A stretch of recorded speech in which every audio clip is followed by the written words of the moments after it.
নমস্কার বন্ধুরা, শিউলি রান্নাঘরে আবার একটা নতুন পর্ব দেখার জন্য আমন্ত্রণ রইল। আজকে আমি চিগনি শাকের ঘন্ট বানিয়ে আপনাদের সাথে শেয়ার করব। তাহলে বন্ধুরা চলুন আমি কিভাবে চিগনি শাকের ঘন্ট বানাই আপনারা দেখে দিন। প্রথমে গ্যাসের মধ্যে একটা কড়াই বসিয়ে দিলাম। কড়াই দিয়ে দিলাম কিছুটা পরিমাণ সাদা তেল। তেলটা বেশ ভালো করে গরম করে নিলাম। এইবার কেটে ধুয়ে রাখা আলু, বেগুন, শিম একসাথে ভালো করে ভেজে নেব। দিয়ে দিলাম হাফ চামচ হলুদের গুঁড়ো আর দিয়ে দিলাম হাফ চামচ নুন। এইবার ঢাকা দিয়ে ভালোভাবে ভেজে নেব।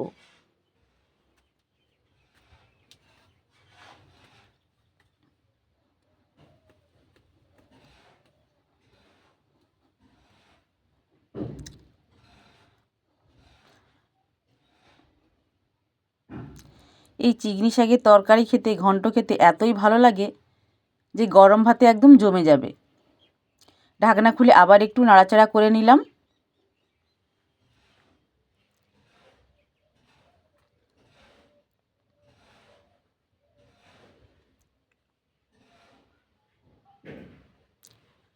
আবার একটু ঢাকনাটা ঢাকা দিয়ে দিলাম। ঢাকনা খুলে দেখে নিলাম সমস্ত কিছু ভালোভাবে ভাজা হয়ে গিয়েছে।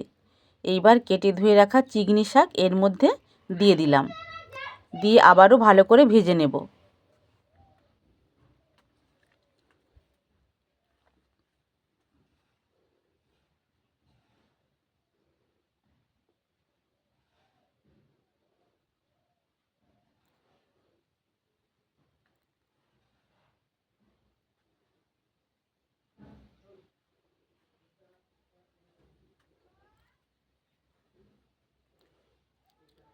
তো সব কিছু ভালো করে ভেজে নিলাম। এইবার দিয়ে দেব বেটে রাখা সর্ষে বাটা। সর্ষে বাটা দিলে চিগনি শাকের ঘন্টের স্বাদ দ্বিগুণ বেড়ে যায়। তো পরিমাণ মতো সর্ষে বাটা দিয়ে দিলাম। এইবার দিয়ে দিলাম পরিমাণ মতো হলুদের গুঁড়ো। দিয়ে দেব পরিমাণ মতো লঙ্কার গুঁড়ো। সামান্য পরিমাণে ধনে গুঁড়ো আর জিরে গুঁড়োও দিয়ে দেব।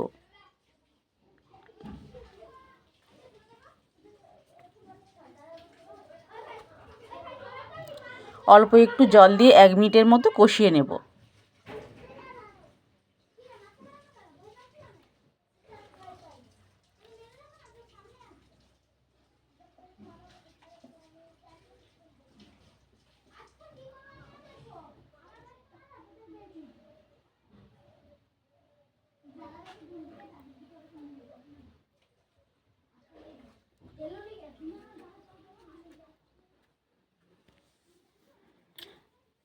আমি 1 মিনিটের মতো কষিয়ে নিলাম। এইবার অল্প পরিমাণে একটু জল দিয়ে দেব। দিয়ে ঢাকা দিয়ে ভালো করে সব কিছু সেদ্ধ করে নেব। দিয়ে দিলাম স্বাদ মতো নুন। এইবার ঢাকা দিয়ে দিলাম। ঢাকনা খুলে দেখে নিলাম আলু ভালোভাবে সেদ্ধ হয়ে গিয়েছে। এইবার নামিয়ে নেব। গ্যাসের মধ্যে আবারও কড়াই বসিয়ে দিলাম। কড়াই দিয়ে দিলাম কিছুটা পরিমাণ সাদা তেল। এইবার ফোড়ন করে নেব। দিয়ে দিলাম একটা শুকনো লঙ্কা আর দিয়ে দেব হাফ চামচ 5 ফোড়ন। একটু ভাজা ভাজা করে নেব। এইবার চিগনি শাকের ঘন্টটা এর মধ্যে দিয়ে দিলাম। ভালোভাবে মিশিয়ে নামিয়ে নেব। রেডি হয়ে গেল চিগনি শাকের ঘন্ট বানানো।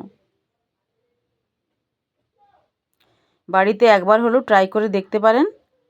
এই রেসিপিটা যদি আপনাদের ভালো লেগে থাকে তাহলে কমেন্ট করে অবশ্যই জানাবেন। নমস্কার।